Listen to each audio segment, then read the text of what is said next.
இயேசுவின் நாமத்தில் வானோர் பூதலத்தோர் பூமிக்கு கீழா இருக்கிறவங்க முழங்கால் யாவும் என்ன ஆகணுமா? இயேசு பேர் சொன்னால் முட்டி போட்டு ஆகணும். அது எந்த ஆவி ஆகணும் இருக்கலாம், அது வானத்தில் இருக்கிற ஆவியாக இருக்கலாம். வானோர், ரெண்டாவது பூதலத்தோட பூமியில் சுற்றி திரிகிற ஆவிகள். அந்த பூமியில் சுற்றி திரிகிற ஆவி தான் யோபு பிடிச்ச ஆவி.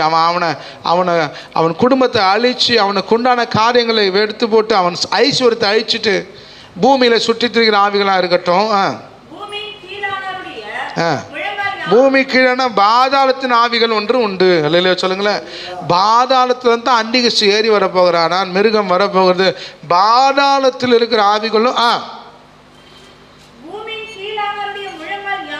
இங்கே பாருங்க, வானத்துலேயும் சரி இந்த பூமியிலையும் சரி பூமி கீழேயும் சரி இந்த மூணு லோகத்தில் இயேசு பேரை சொன்னா